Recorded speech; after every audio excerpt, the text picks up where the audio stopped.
Hey guys, my name is Rach Darling, and today I'm going to show you exactly how to get the Slime Serpent mount from Plaguefall. This is actually really simple to do. All you need to do is kill the last two bosses in Plaguefall on heroic difficulty or higher. Once you've killed the last boss, you're going to want to go and TP to the surface and then run over to the Slime Serpent NPC that's just spawned. Step inside the green goo wasteland and begin this petting channel. Then it will automatically put the pet in your bag. Before you go in, there are a couple things that you're going to want to do, one of which is possibly purchase hidden invisibility or hidden spirit, invisibility potion. You can utilize this. It gives you 18 seconds of invisibility with a 5-minute cooldown, but you're going to want to use it at the right time and not do what I did and basically just barge in hoping for the best and pull the entire dungeon, die, and then reset. Because every single time you die, you obviously have to do this over and over again. So if you don't take the time to clear a nice trash route for you, then you're gonna have a hard time going back if you do die.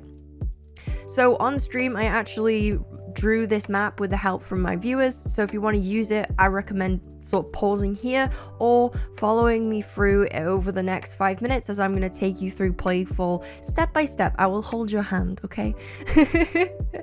Alright, so let's begin. I also want to say that if you're a tank or a healer, you're going to find this much easier because obviously healers are broken in Torghast, and so it's a similar thing here. Tanking is really easy so long as you have DPS output, and especially if you're a night elf as well, double points because you can utilize shadow meld and it's insanely useful.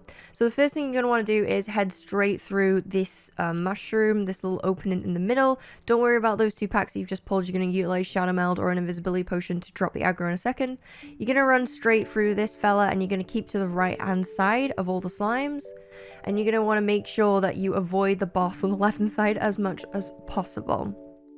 Once you pass this part, you're going to want to shadow meld to drop the aggro, and then you can proceed very peacefully to the next part. Then you're going to want to head down this little slope, making sure that you keep to the left hand side.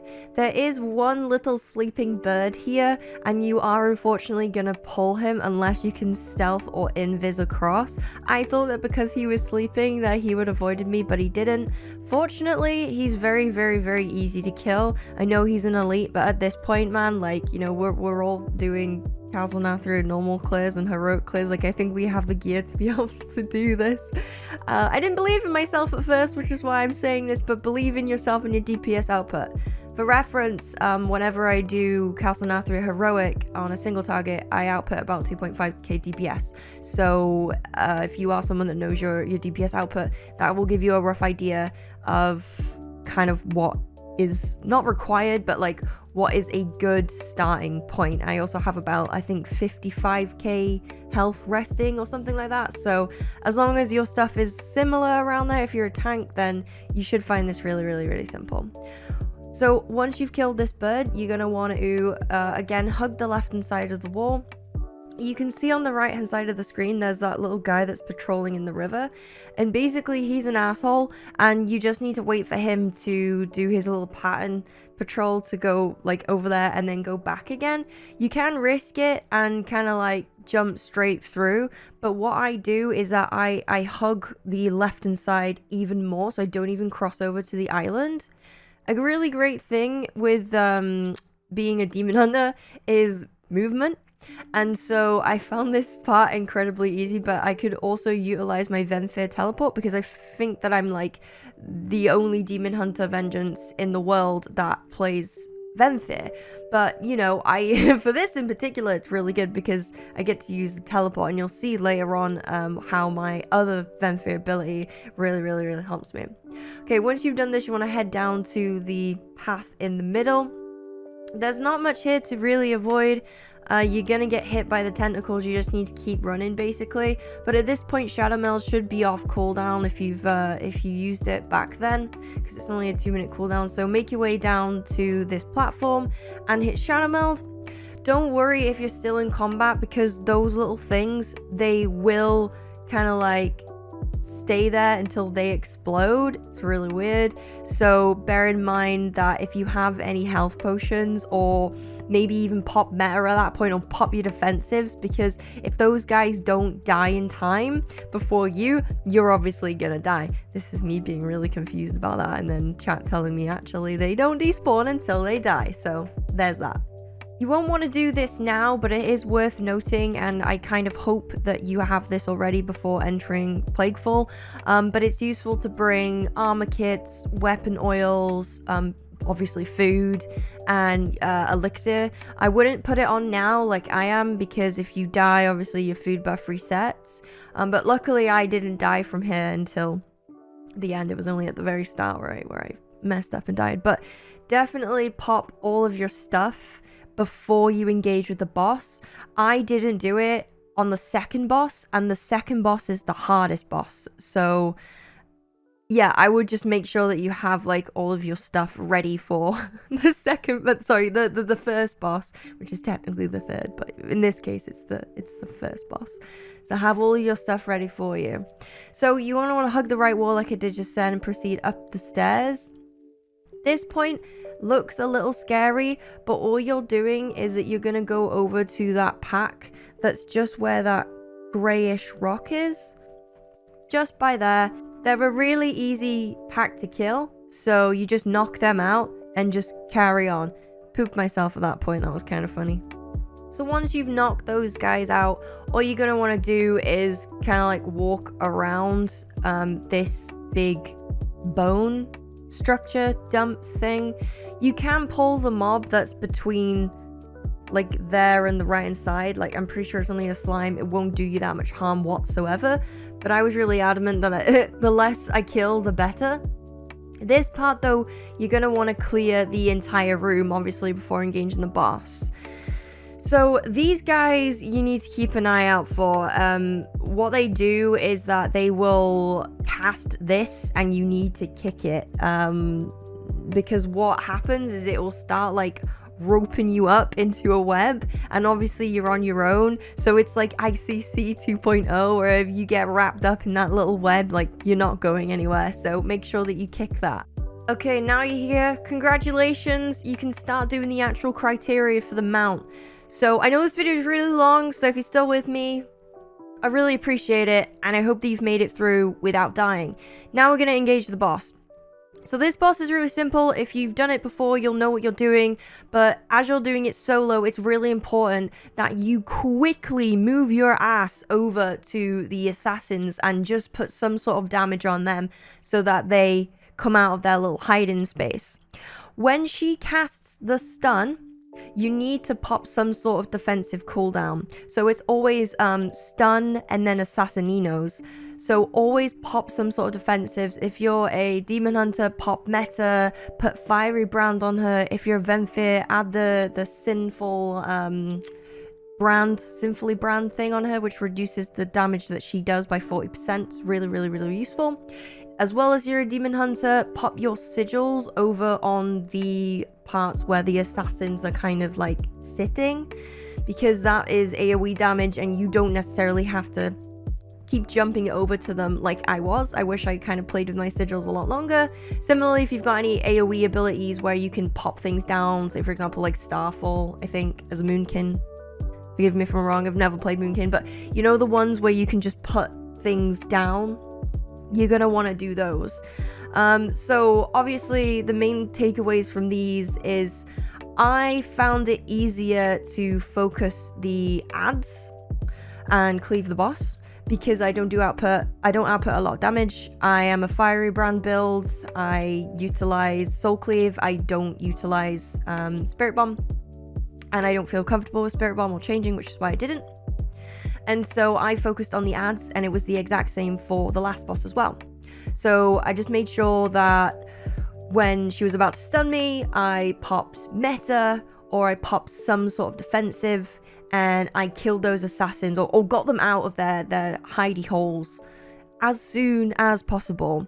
Once you've kind of got this routine down, it's going to be really simple from there on. It's just kind of a waiting game. I think this boss took me about 5 4 or 5 minutes to do. Just because my DPS isn't entirely high, but this is just to show that you don't need massive DPS in order to do this. So once you do that, you'll have her health down and it'll be pretty simple to get the kill. From then on in, it's really simple. There's no more trash clearing that you need to be strategic about. You basically just advance to the lower levels of this crypt and you go to the last boss, essentially. The only piece of advice I would have in regards to trash is when you get to this final boss room, pull the trash as much as you can away from the boss to give yourself some time to kind of collect your thoughts together, to plan your tactics, and to maybe refresh your food buffs or add your oils and things like that, like I did, because the last thing you're going to want to do is just pull the boss straight away and not give yourself enough prep time and then have to walk all the way through again. That's just not a good time. So I'm literally just waiting for my cheat death to come off cooldowns. 20 seconds left. And then what you want to do with this boss is just really simple. You want to engage the boss at all times, obviously, and when she spawns that like gloob man, you want to make sure that you stand in his little circle, because apparently Blizz physics, if you stand in the gloob circle and take the damage, it's less than if you were to not stand in the circle and take the gloob damage. Like, I physically don't understand how that works, but you know, it's Warcraft, so what are you gonna do? What I found a little bit of an issue was if I didn't focus the gloob mans with my DPS, then another gloob man would spawn, and it was just kind of a stressful time because there was 2 circles going off, you know, and sometimes I didn't have a jump in order to get over to the circle. So I would really recommend probably focusing on those ads, because as soon as you focus on those ads and you get those down, then you can focus on the boss again. And I managed to get in like 2 to 3 hits on the boss. Whenever I focused the boss and I didn't focus the ads, I had multiple ads spawning, like I just said, and it was really stressful. A few people recommended that I just focus the boss to get it down to 70% because that's when she phases. But honestly, whenever I tried doing that, I just had more of these ads spawn. So I would personally recommend seeing how quickly you can get these ads down. And as long as you get like 2 to 3 hits on the boss before the second ad or third ad or fourth ad spawns, then you should be pretty fine. You know the drill at this point. When she phases, she does that tentacle slam thing. So if you didn't know, the idea is to avoid the tentacle slams. And it always does it in a pattern which gives you the opportunity to move away from the slams. So the first three tentacles that spawn is where I want to go after it slams down. And then that'll give me the safe space to be able to not get slammed by a tentacle. After, I think, 2 slam patterns have gone down, she will pop back up from her Gloob of Mystery. And you just basically rinse and repeat. So I focus the ads, I get the ad down, I hit the boss a couple of times, and rinse and repeat until she gets to about 30%. And then once you've done that, you will land the final blow onto this lady. And from there, it's pretty simple. Just use a teleporter outside the room, teleport back up to the surface. When you go outside of the crypt, on your left hand side, there'll be this dude. You just want to start petting him, and congratulations, you have your mount. Da, da, da, da.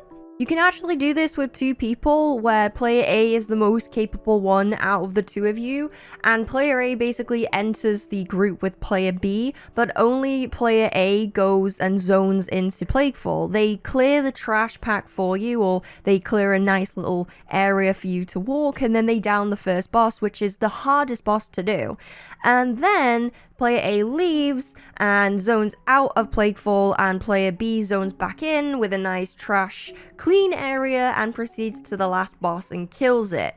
Now, we don't know if this is intended, and we don't know if Blizzard is going to hotfix this, but if you are struggling to do this, then it might be worth asking a friend to kind of carry you through Plaguefall just a little bit. I laugh there, but I would have done this if I couldn't have done it myself, and I wouldn't have been able to do this if I wasn't a big beefy Vengeance Demon Hunter. So, you know, ask your friends for help if you are struggling with this. This works as of today, which is the 20th of April.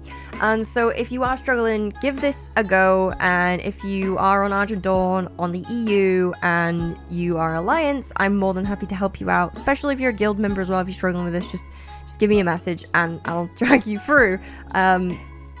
screaming. So, thank you very much for watching. If this helped, then please give it a thumbs up because it helps the YouTube algorithm know that it was a really good video and it pushes it to other people as well. And if you want to check out some more World of Warcraft guides like how to log, then I would really recommend watching this video.